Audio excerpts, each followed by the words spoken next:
We'll see if anybody is on. Hi, everybody. Hello. Thank you so much for joining us today for the book chat. I'm here with the lovely Sharron Joy from Sharron Joy Reads, and we're going to be talking about The Shape of Darkness by Laura Purcell, part of the Haunted Victorian Book Club. So, Sharron, why don't you tell us a little bit about yourself? We met through Amy McCaw's channel. We did. And I think like we just, both of us loved horror so much and we love chatting about it and everything. Yeah. So I just felt like you were such a kindred soul. So tell us a little about yourself and your channel. I'm Sharron. I live in Devon in England, in merry old England, and I work as an accountant. It's my boring day job, and but I love books, and I've loved books since I was a little girl. I'm 55 now. I've got thousands of books. My home is more books than brick, to be fair, and it's just it's ridiculous. This is a tiny fraction. This is just my current TBR behind me. Wow. So yeah, so yeah, and so I started actually started on TikTok about a year and a half ago, just because I wanted to talk to people about books, and I didn't really have any close friends who loved books like I do, who read like I do. I read 30 books a month, and so I joined TikTok. And then from that, Instagram, and then eventually BookTube. Although I don't post much on BookTube, because I have to keep moving the camera around, and it drives me insane. And I just love it. I love the horror community, especially. I'm a big proponent of indie horror. I do a lot of ARC reading and beta reading for indie horror authors, especially UK ones. Although I do love the Americans and Canadians as well. I'm a huge fan of Marcus Hawke. He's one of my Yes. favourite authors, and I ARC read for him. And yeah, so that's basically what I do. I read. When I don't read, I work. Yeah, Pretty and much I it. mean, I feel like I'm the same way. Like we all have adult jobs here on BookTube for the most We part. And, do. we kind of live this double life of we go to a boring office job and then come home and it's all graphic gore and haunted houses and I mean, I'm very fortunate. I only work part time, and I work from home because I'm oh, disabled. fantastic. So I don't. My mobility is quite poor, and so I work from home. So it's a lot easier for me, and I only work 4 days a week. Nice. So yeah, it's good. Yeah. But I am quite old. So I mean, You're not old, but I've man. worked. I've worked since I was. I don't know. I think I had my first job when I was 11, maybe. Yeah. 44 years. I think that's enough, really. Full time since I was 16. So I feel like yeah, I've been working forever too, because I I know. had part-time jobs when I was in high school and just, you carry on, right? But I feel like I kind of started my BookTube channel for the same reasons. Like I don't have like in-person friends who are into horror or reading like I Mm. am. Even horror movies. Like I'm an introvert. I don't really have a whole lot of friends as is, and the ones that I do have, I'm the alternative one. I'm the oddball out, right? Horror especially, and the horror community is wonderful because considering what horrific things these writers come up with in their mangled brains, I found them. Apart from the occasional one, that's the problem. The vast majority are the most lovely people you've ever But met. They're so kind and generous, and yet they come up with this really sick stuff.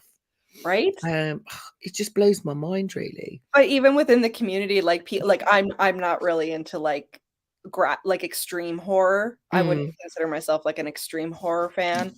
Um, but like even some of the people that we have here on HorrorTube and BookTube, they're the most lovely people and they read Lovely the most people. brave things. I'm not keen on I only like certain parts of splatterpunk. Do you Mhm. know what I mean? I don't like the really graphics, all the stuff that's kind of disgusting.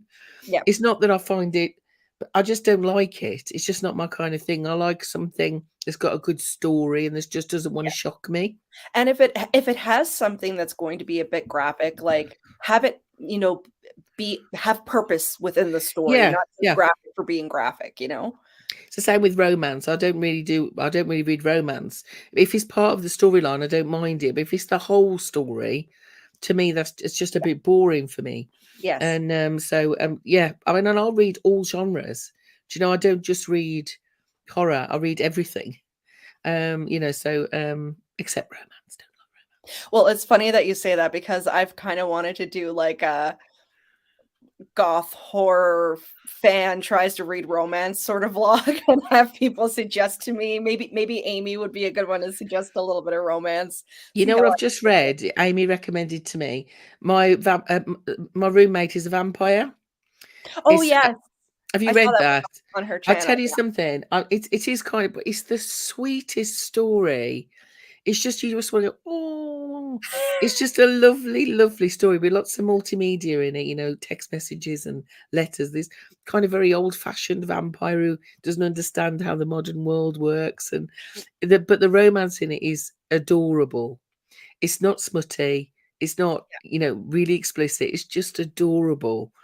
And I really enjoyed that. I have a feeling that that might be my brand of romance if I'm going to give it a Me try. too. Who knew? Who knew? Who knew? And because I'm not stupid enough. Yeah, exactly. I'm not stupid enough to go to bed immediately after reading a horror. I Yeah. tend to like to have a gentler thing to go to sleep with. You know what I mean? It's Um, true. so I think we're going to have to get more books than bricks on like a shirt. More Brooks than brick. Yeah, it's Sharon true. needs a merch line. It's that's that's why I'm very careful with candles in my house. Yeah, I bet. Hello, Hello, looking forward to the book convo. Hello. hello. Hello. Good Fantastic afternoon, good names. evening, wherever anybody is. Virginia. Hi, Hi, Jackie. Jackie. I wonder what it is about Northern Colorado. The horror community here is huge. It's That's true. nice. Maybe I need to move to Northern Colorado. Are you going to any of the Scares That Cares or the Books and Brews? I expect quite a lot of you in the Books of Horror on Facebook. And, Scares That Cares con is, I think, isn't that in Colorado this year? Might be. Yeah, I'd love to get one of those big ones in the States, but Yeah. it's not feasible just yet. I feel like our American friends have all the fun down there, It is. It's such fun. It's just right? really sweet. There's almost like an innocence kind of adorability to it. I can't explain it any better than that. It's just lovely. I just was like, oh, cute. Okay, so I think I'm gonna have to give My Roommate is a Vampire a chance. It's really cheap on Kindle at the moment.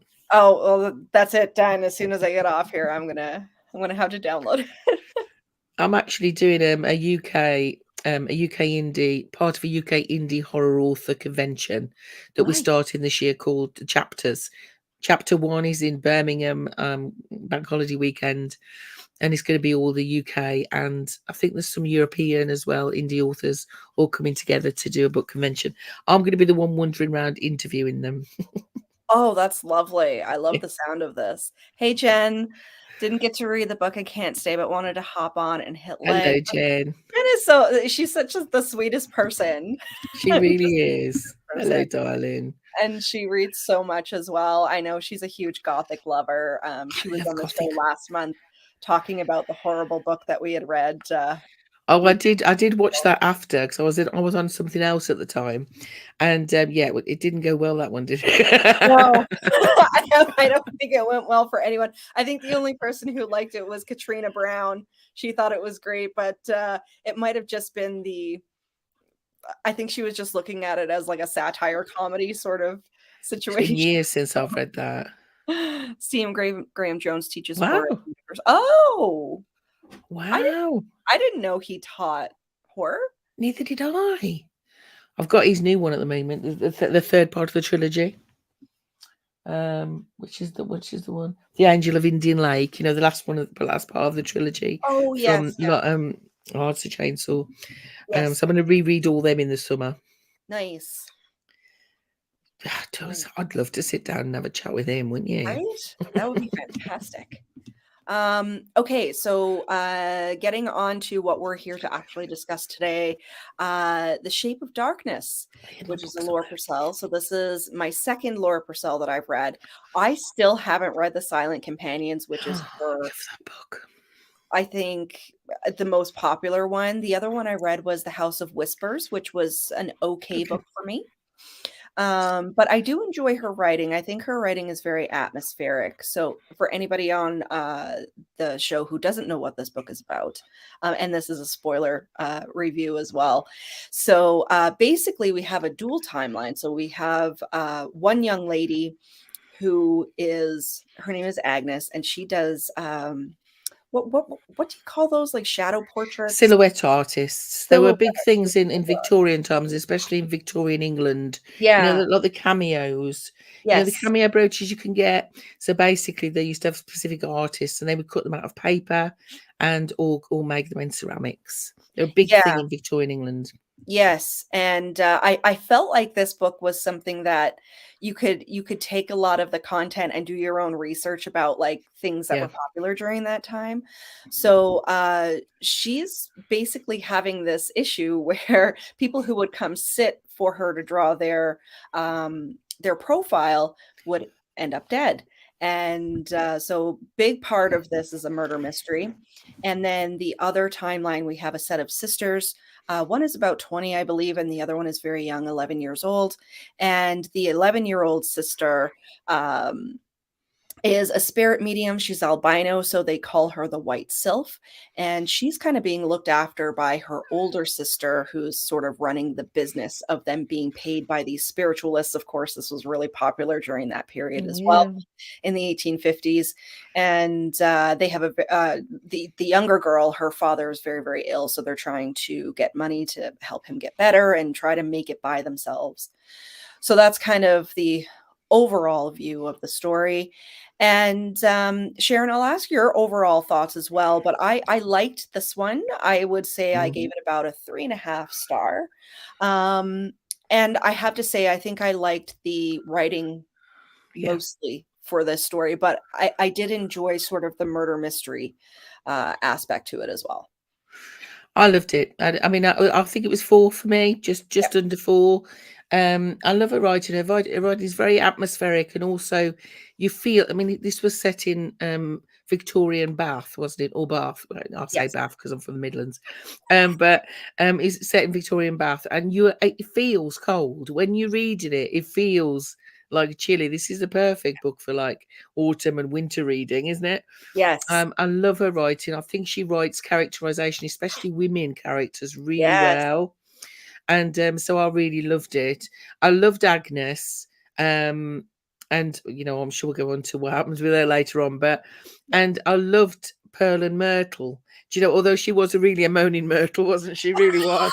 She really was, wasn't she? I I mean, never even dear. thought of that. Yes, she is a moaning myrtle. But Pearl, she broke my heart. She did completely. But I mean, it's just I thought it was beautiful, and it did feel very evocative and very atmospheric, Yeah, and it felt very gothic. I thought, it really did. She really did capture that gothic feel, and it did yeah, feel cold. It felt like if I was watching this as a movie, it would it be would be very dark. have a blanket.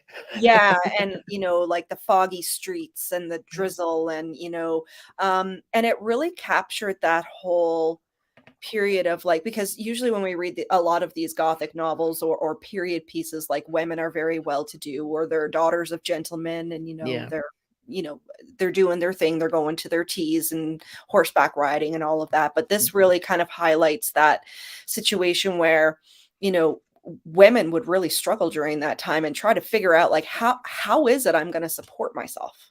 it was awful, and I think you go into like it went into the matchmaking with the phosphorus poisoning Yeah. and all that kind of stuff, which is a horrible period of British history. The damage that was done, but yeah, I mean, they really were poverty stricken. These people, Yeah. really close to every silhouette she made meant she could eat. I Yes. mean, to live, it's true that a lot of Gothic horror, especially, is set in the kind of middle to upper class, Mhm. and it was nice to see it in Yes. the normal working lower class, actually. I thought it was really refreshing because, it gets kind of a little bit boring after a while just Yeah, to see the same characterizations of these time periods over and over. yeah, So, it was really interesting to have that, and then, of course, you know, it kind of got out into the papers after Agnes had these people sit for her and they would wind up dead. Yeah. Then, it will be printed in the papers that she was the last one that they had visited. So this was really like, oh my God, I'm finished. What is it I'm going to do now? Yeah, and then and then that woman another woman turns up because it was in the papers. Yes. So it's kind of like she becomes almost notorious, doesn't she? Yeah, just for the And sake of the macabre. and it was really, I mean, I thought the deaths of the three people who died were actually quite explicit. I thought, Yes. for a book, one was beaten to death, one was drowned, wasn't it? And then one Drowned. was frozen to death. I mean, it was really kind of morbid and quite macabre, wasn't it? I thought. Well, and I think it was the second guy, Ned, where that they almost had like a little bit of a connection, like a not a romantic connection, but like an attraction. And you're kind of wondering, oh, hey, is there going to be something developing here? And then he winds Yeah. up dead. I So know, I know, and yes, I did. It was for a long time. I was like, "What's happening?"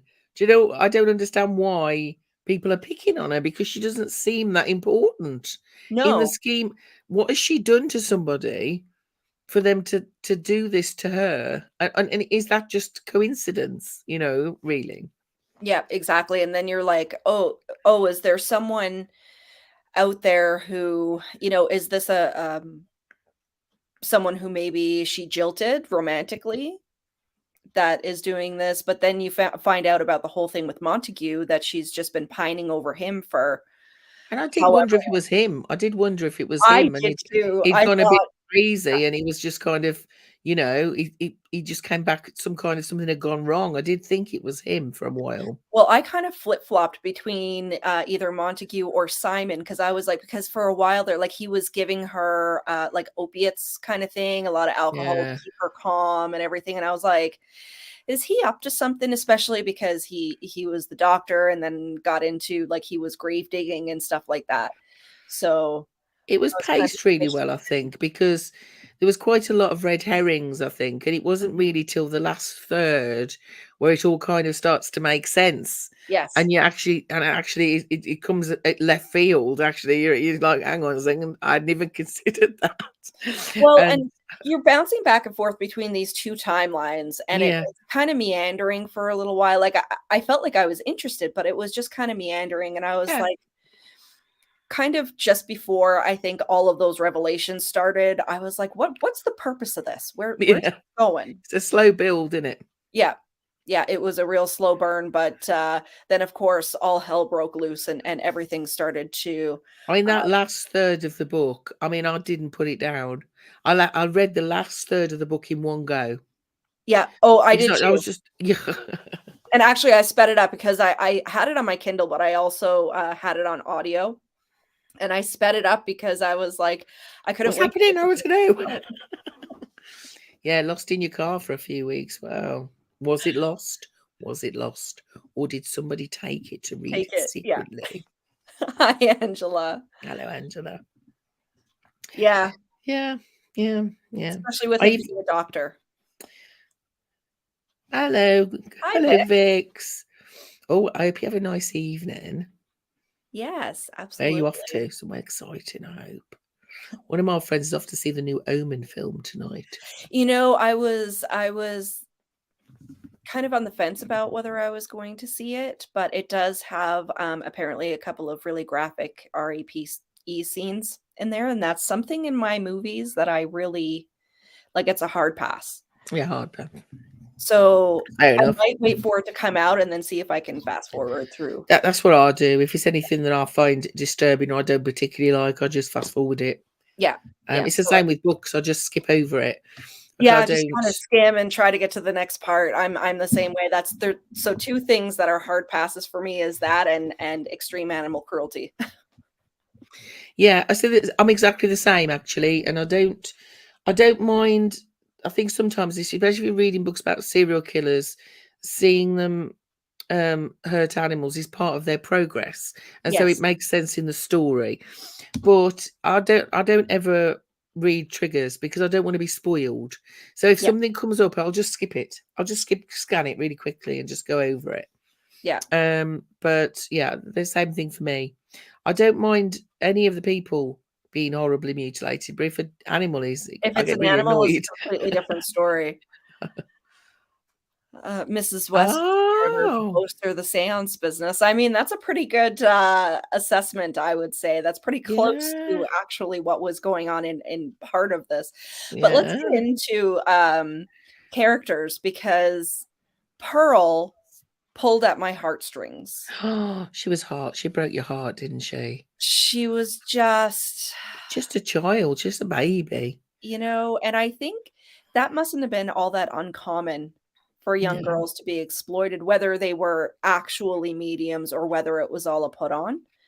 She'd Uh, have been in service if she wasn't doing that at what she was 11, I think, wasn't she, in the book? yeah, Most girls at that time, poorer girls, would have been in service from 9 or 10 in Britain. mhm, So that she would have been in service to a big house under stairs. She'd have been cleaning and basically a servant. a servant, yeah, So the exploitation of children was an awful thing during Victorian and Edwardian times, actually. Little boys from 7 were sent up chimneys to sweep.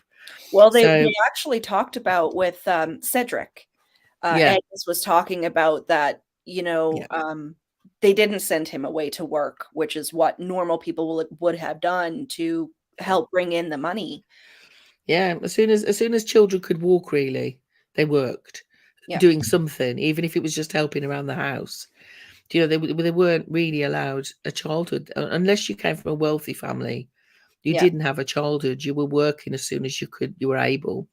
yeah. But she was heartbreaking, Pearl, and she just seemed so. And you find out why, don't you, later? But she just seemed so physically unwell, so physically weak, and Well, and there was one comment that she said, people think that, for mediums and stuff, oh, it's just a kind of a walk in the park for them to have mm, these contacts with spirits. And she said, no, you really have to dig in the dirt and the maggots.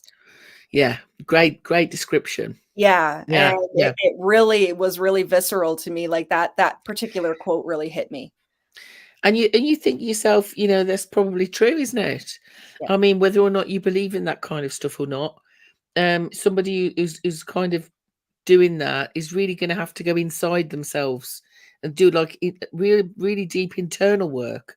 It's Yeah. going to be exhausting, especially if she's already physically frail. Because there would have been medical conditions associated with her albinism, wouldn't there? Yes. And they And talked about like the sensitivity to light. yeah, yeah, yeah. Yeah, she broke my heart, And then especially at the end. I mean, I just was like, oh, oh, when you find out, like, what was happening with her, and then no, on the other part, for the majority of the book, I hated Myrtle. I really disliked her, she was because so she was cruel so to her. harsh. She was so harsh. She was so cruel. Yeah, I just and I know that they were she blamed her, didn't she, because her mom died having her. yeah, So I could understand that kind of sibling, but it's not the child's fault. But she was really resentful, and you find out actually later on there's actually real maliciousness there actually. yes, But at the time I just thought, oh, just why are you being so hard on a kid? right, Um, but she was obviously desperate for the money.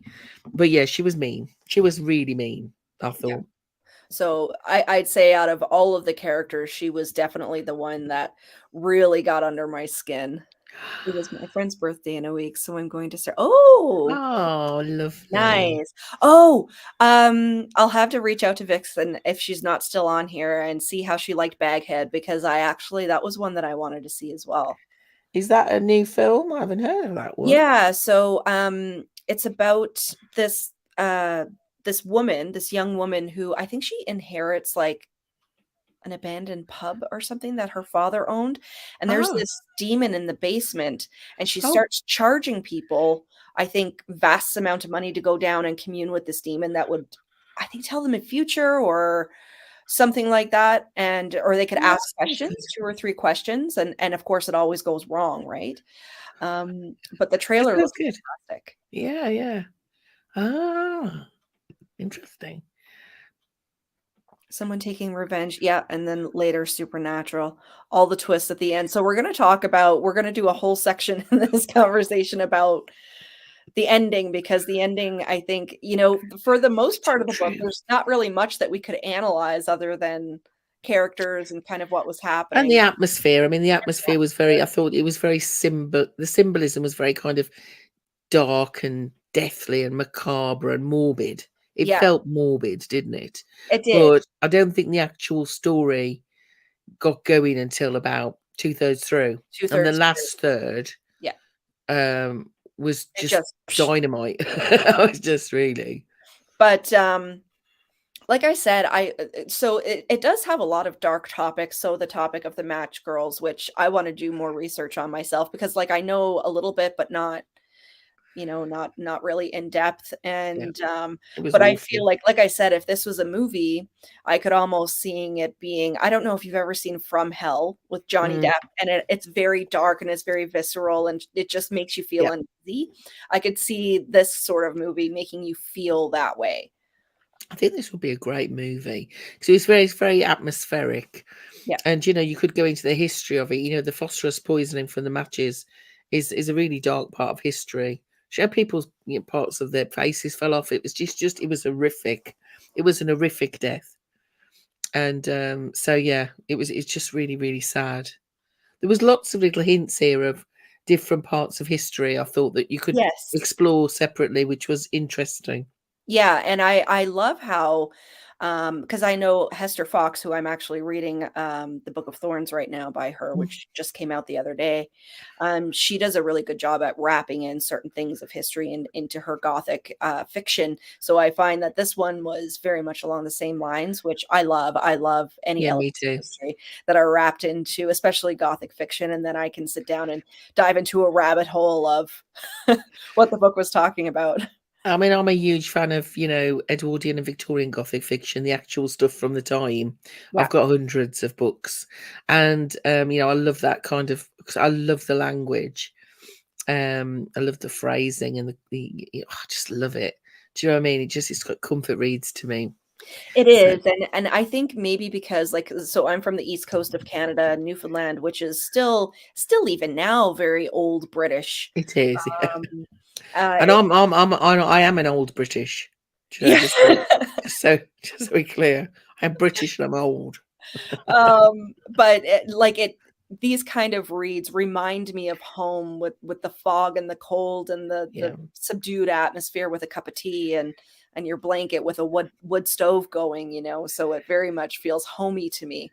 It's just it feels very, based in my history too. Do you know what I Yeah. mean? So digging up Um, graves, yes. there's Yeah. Simon digging up graves with Pearl and going through the dirt and the maggots to get to where she needs to be, It you was know? very kind of Burke and Hare, that wasn't it?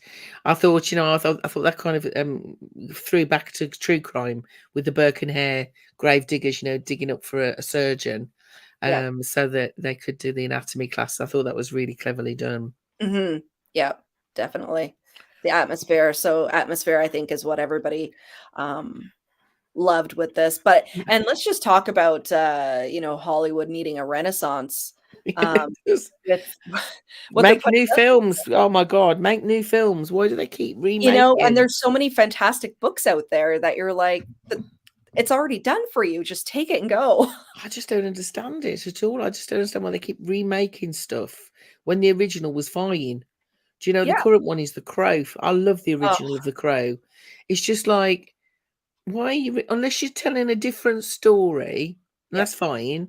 Why are you remaking? The original was so good. Why are you remaking? I just think, Well, they're even so Twister, they're redoing Twister, I love that film. I um love Helen Hunt. She's one of my favorite actresses. right? And so they're calling it Twisters, but if you watch the trailer for it, it's almost verbatim. I thought it was a spoof. I thought it was supposed to be like a comedy spoof of the original, and it's not. It's like a full-on remake. Why are they doing that? The original was so good. So I find like material like this that I really grasped onto and I really enjoyed, and I'll describe why I bumped it down to a 3.5 because I was at a 4. Um, but you know, something like this could make a fantastic film, and all of the twists and turns and everything, you know, It's it's easy great. to turn it into a screenplay, and you've already, you've got she sets up the whole scene. the way she sets the scene is really quite beautiful. So when Agnes is walking through the streets and it's foggy and grey, and it's just beautifully written. Yeah. So You really you think feel that'd it. be a gift, wouldn't you, for a screenplay? Ready to read all about Victorian history. Yeah.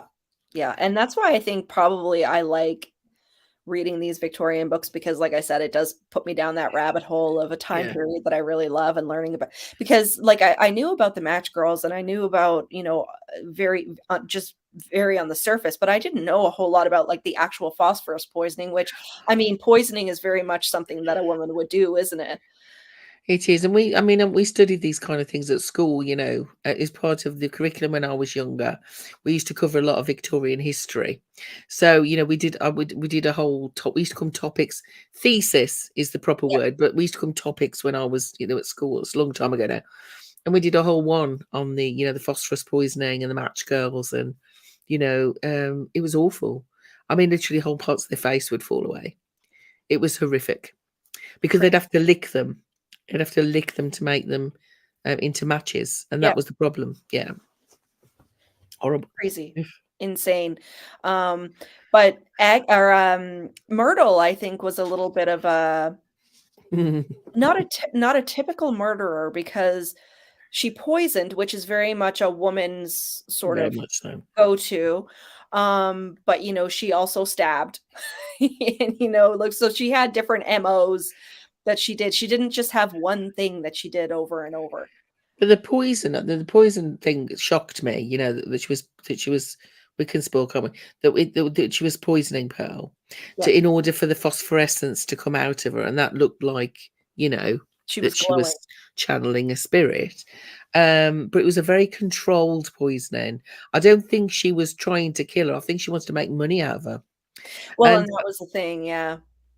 so it was a very controlled poison over God knows how long. Who knows how long that had been going on? But very, very, very, very malicious. Because she must have known it would kill her eventually, right? So, I mean, I guess that's kind of a good question. Did she do it just because she wanted to give her that ethereal look so she could get more money out of her, or did she want her dead? Perhaps both. Perhaps she thought, because the phosphorus would make it look like she was, emanating ghosts, right? She would glow, basically. That's what got her name. So she would use that to get money. But ultimately, I think she just hated her and she She wanted her did. dead. Yeah. So she was using her until that point. I think that's how I felt. Anyway, I don't think So it's anybody almost ever like really loved her except her dad. yeah. So, Um, like, you use her as much as possible, and then eventually she'll die, which make is some money out of her and then she'll die. Yeah, yeah, very sad. She broke my heart. um She did.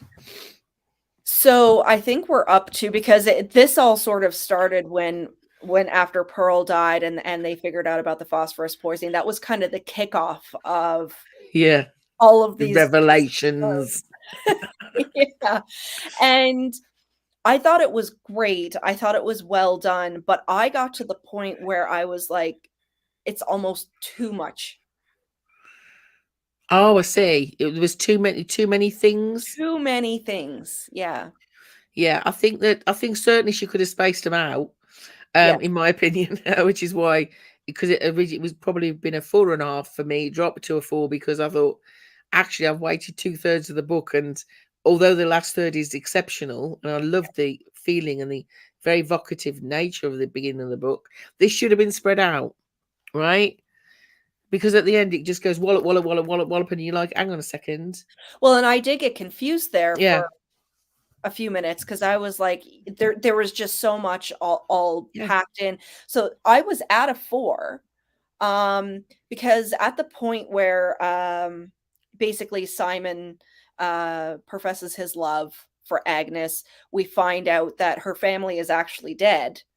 Well, And that blew my mind. I never saw that coming. I didn't see no, that coming at all because Cedric. I mean, I don't think you ever know her mom's name. She just calls her mother.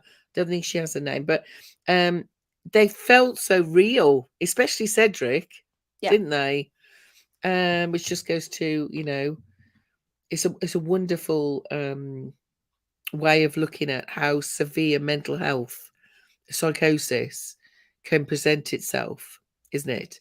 Because there wasn't any point where I didn't think those two people weren't real No, it until, was really, yeah, really well done. So it was very much a Sixth Sense sort of it very much twist at so. the end. I But see dead people. I thought the book was going to end there. I thought he was going to tell her your family is actually dead. You had pneumonia and kind of went crazy after the illness. I love you. Let's get married. And I thought everybody was going to be happy. Happy ending. Yeah. No, no. I think that lulled us into a false sense of security, Yeah, right? Because then the revelation, the big revelation, I suppose, is the fact that it's not actually Pearl who's the medium, is it? right. Yeah. It's Agnes who's It's the Agnes medium, herself. and she's channeling her sister, her dead sister, and she's the one who's doing all the killing. Well, I So, think one of so a couple of things with that. Number one, I loved when Simon took her to the graveyard and she saw the graves oh with the yeah, dates and she started realizing that the dates were all the same. And so this was kind of the beginning of like what we're starting to learn about Agnes. And at first you feel so bad for her that, you know, um she's lost her family and it was such a shock a that whole she family in one go, a whole manifested family. them.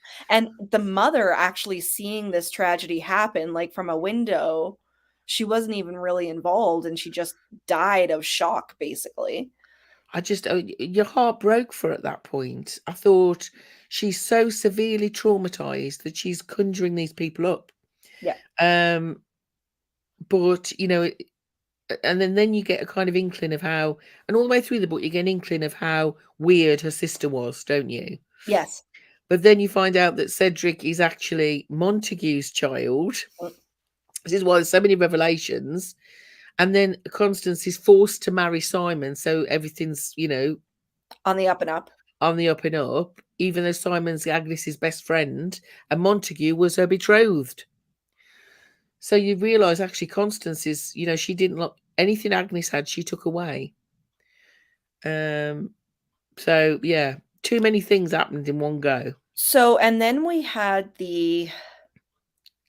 which I'm kind of wondering, because it was all smooshed in together, you had this whole revelation of like Myrtle telling Agnes about how her uncle is also a Montague, and then Yeah. that whole like tie in together. So I was wondering to myself, I was like, did we really need that? I don't think that was necessary.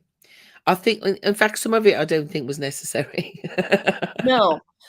Do you know what I mean? Because the main things you needed to find out was who was who was killing all the people she was Yeah. seeing, um, and what was going on with the supernatural part. Yeah. All what happened to her family.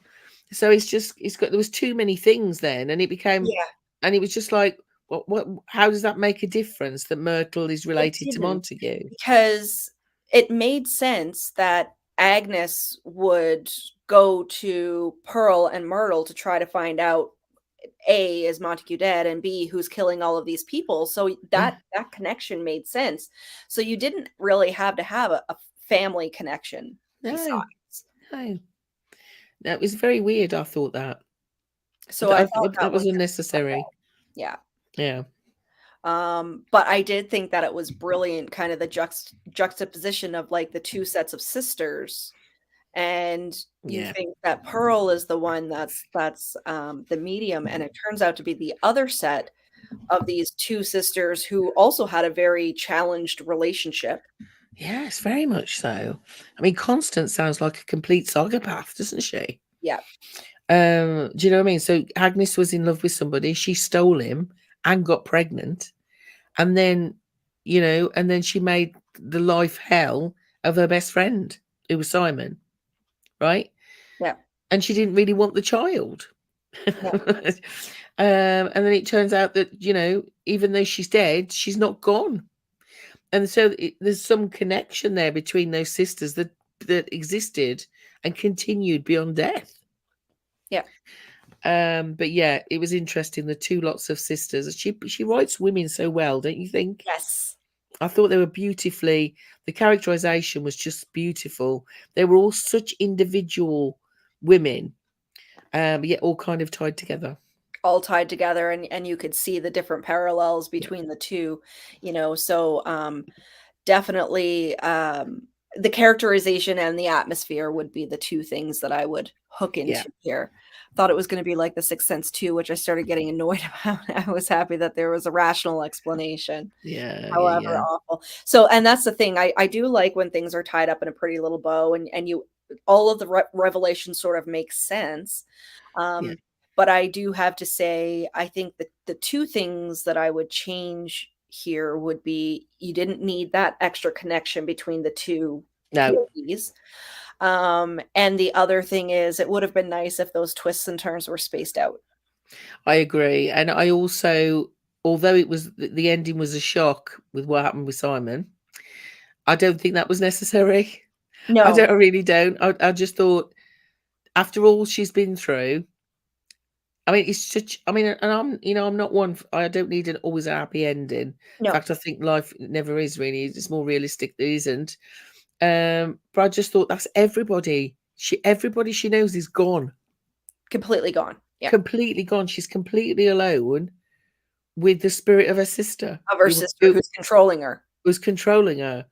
And I just thought that was really, and she could end up in a sanatorium. That's what's going to happen to her now because she's destitute. She's going to end up in a madhouse, basically, is what they were in those days. They really were, you know. I mean, women could be thrown in there just for arguing against their husbands. Exactly. I mean, it's just that's just going to end up the rest of her life trapped in a tiny little cell, So, I mean, like, haunted by her sister. every aspect of this story was devastating. It's just awful. The whole thing is just. And no, I know, I'm not saying that's necessarily a bad thing No. because when people suddenly survive and it's a happy ending, that annoys me just as much. Yes, I uh, totally understand. Because 'Cause I'm like, "Oh, that but was convenient." it was terribly morbid and terribly dark, and the ending just left me going, oh, I just went, oh, you know what I mean? It was just it left me a bit flat, which is why I dropped my because I felt flat at the end of it. Yeah, You know what I mean? It was like all these revelations one after the other, and then the realization that it's this poor woman who's never done anything for anyone, hurt anyone in her life, really, that she's aware of, that she who's knows, yeah. is always trying to do the best for her family, Yeah. is completely alone. It was just very, very, very sad. I felt She's alone and psychotic. exactly because you're So, like, is she really possessed? But then there's the thing: is she really is possessed by she it? possessed by Constance, or is this, like, her mind maybe from the tragedy of what happened to her family or from the illness Yeah. or, whatever the case was? I really liked how it ended partly because I never Exactly. expected that to be the outcome. It was completely unexpected, and at the end, exactly, I thought to myself, actually, is that any of that real? Was any of that supernatural stuff actually real or all in her head? Yeah. And but it just left me going, oh, I just felt a bit sorry for her, really. Do you know? But I guess it does harken back to where we started this Yeah, conversation of it really does highlight the bowels of Victorian and Edwardian England yeah, as well, because like I said, usually with these period pieces, it's well-to-do families and women getting married and their dresses and going to luncheon and all of this sort of thing. yeah. And it really does highlight, like with the father, he got sick and there was absolutely nothing anybody could do, and just the visceralness of them having to have him drink through a funnel. And the fact that Myrtle thought she could, Myrtle, Pearl thought she could save him, and in Yeah, trying to save him, she killed him. I just thought that was just heartbreaking to me. That was. I was just like, oh, I just love that little girl. I I know. think it really emphasised the reality of Victorian England Yep, for the majority of people, of which people. was that it was a very unsafe, deadly place. and people didn't live long. They didn't, even if they didn't have an accident. Most people never live beyond their 30s or 40s. No.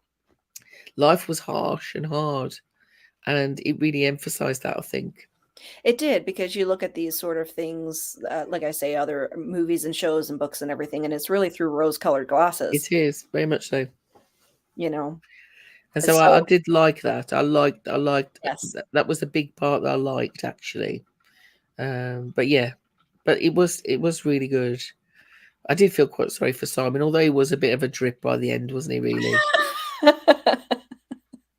I did Do you know feel what I mean? sorry for him too with that whole situation. So I'll give a book recommendation too, as well. If you liked this sort of thing with a little bit of twisty turny and some family drama and sisterly sort of relationships and stuff like that, The Witch of Willow Hall by Hester Fox is a very, very good story, I don't and think I've read anything by Hester Fox. She's a new one to me. fantastic. Is So she? Oh, sure. Oh, we just read The Widow of Pale Harbor as part of the book club a few months ago, and it was my least liked one of hers. But The Witch Hester of Willow Fox. Hall and The Heir of Great Lockwood name. Library is really good by her too. But this, if you're looking for like this sort of period and that sort of dynamic, The Witch of Willow Hall is very, very good. I've just never. It's just a name I've never heard of. So that's interesting. I'm always interested to find new The Witch of Willow Hall. There she is. Oh, I might have to So we're treat myself actually to it. this month, for anybody on the call as well, or on on the show on the call, we're not on the phone. Um, we are reading Hester Fox's new book this month called The Book of Thorns, and I'm only a few chapters in, but it's very, very good. It's very feminist, and it's very much that feminine POV during the time of Waterloo in England and France, Oh, and it has a lot Waterloo. to do with botany. Every time I hear Waterloo, I hear ABBA, don't you? Honestly, don't you? Somebody says Waterloo, I'm singing ABBA in my head. But anyway, it's just me. So, I mean, this book was depressing, It was depressing, but realistic. realistic, A very very, very realistic. realistic portrayal of Victorian Bath or Victorian England, Yeah, for the majority of people. The 97% of the population that weren't wealthy. yeah, So, exactly. yeah, yeah, yeah, it was. So, I will definitely continue to read Laura Purcell. I still have to pick up The Silent Companions. I did love that book. But again, that's another one where there's a lot of revelations near the end, but they make more sense. And but it's such a creepy read. It's so creepy. I love things that are creepy, like that Yeah, dark, creepy sort of like, I've been actually craving watching The Others, the movie with Nicole Kidman. I love I've been that craving that film. one, and it's everything that I love in horror. It really is. It's so underrated, that film. It Um, is. Yeah. it's just it is because it's quite. I think with that film though, you do kind of know, like with Sixth Sense, I've figured out that he was dead, right? Mhm. But with the others, you do kind of get an idea that that's what's happening. But it doesn't explore the enjoyment of it. It's wonderfully atmospheric and It creepy. really is. Even, like, because some movies you watch and once you get the Yeah, twist or the ending, it's like, "Okay, I don't really need to watch that again," but for this movie, like, I definitely watch it for all of its yeah, atmosphere. It's I do. fantastic. I love stuff like that. I like stuff. Sometimes you want a gory, gruesome, visceral horror, and sometimes you want something just to make you feel a bit, ooh, Yes. just a bit creepy. You know what I Yeah. mean? Yeah. Enjoyed this one much more than Widow, so did I. I was let down by The Widow of Pale Harbor. It was a great premise, but I think the execution wasn't there. Great title. Um, but I'm hoping you're gonna join in, Angela, on this one. This was more depressing than Dickens. Yeah. Well, I mean, well, Dickens, fair enough to Dickens, he actually lived through it. And The Signalman by Dickens is still one of the scariest short stories ever written. So, if you want a short story from that period, but yeah, he's depressing. Yeah. Just saw that in the cinema, and the one jump scare made my then husband scream like a little girl and toss his popcorn. What a waste of popcorn. The Others does have some good jump scares in there, though. It does. It's proper creepy. Yeah, it really Yeah. is. And I love a good jump scare. Well, it was funny because, totally off topic, I watched the new, Ghostbusters last weekend with my husband, Was and it any good? Because I didn't like I didn't like the remake they made with all the women. oh, yeah, now I this didn't one like that is one very much. I thought it was a bit. no, I actually haven't even seen that one, but the one that came out in 2021, which was Ghostbusters Afterlife, I've is seen that one. very I enjoyed that one. so this one is a direct sequel of that one. Oh, okay. And I Yeah. have to say, if I were to characterize it, I think it was the perfect combination of fanfare, like Ghostbusters fanfare, but it Yeah. was also a really good story. I thought the story was actually refreshing. I really liked Afterlife because it twisted it a little bit. Do you Yeah, know what I mean? So you had the original characters, but it twisted it and made it more interesting. but what I Um, loved was we were sitting in the theater and there was a little guy sitting next to me. He was about 11 or 12, I guess, oh, with his mom. And right at the beginning, there's a jump scare, but it's one of those ones you could see it coming a mile away. So, of course, my husband and I knew it was gonna come, and this little guy, he jumped about 15 feet in the no. air. I just it made the whole thing that much better. I was like, "You're gonna enjoy this." And that's like a memory that is now. Do you know what I mean? That's Yeah. a memory in his head now. When he's an adult, he'll remember the first time he jumped in the cinema. Do you know what I mean? He'll remember it. Yeah. Yeah, Yeah. so I would recommend it if I anybody don't know if hasn't seen the new Ghostbusters, it it was might quite not good. be out here yet, possibly. So, possibly. Well, this was a lovely chat, Sharon. Yeah. I thought lovely chat for a great book. I really did think it was good. Like I said, it was a 3.5. I would say between a 3.5 and a 4 for me. It was so much jammed into the end, Yeah. that I brought down my star rating a little bit. It brought down mine too. So, I tend to go and to me, it's all about vibes. When I read, I star rate it by vibes. If Yeah. something vibes, if I come out of it feeling something, then I'll rate it higher than if I don't feel anything. But it dropped for me because there was just too much at the end. I Yeah. was just like, this should have been spaced out, and some of it I didn't need to know. Yeah. Really liked Frozen Empire. I said the same thing. There was fanfare, but it wasn't overkill exactly, and the story was fun. Felt like if it did feel like an episode of the, Ghostbusters cartoon. Oh, 2 weeks Oh, it's time. out in the Thank UK, you. so Thank you. perfect. Well, thank you everybody who was on the call. Hoping everyone will join in with this month's read as well. I'm really enjoying it, and we'll have our conversation next month as well. So thank you so much, Sharon. This was a great chat. No worries. Anytime. Bye, everybody. Bye.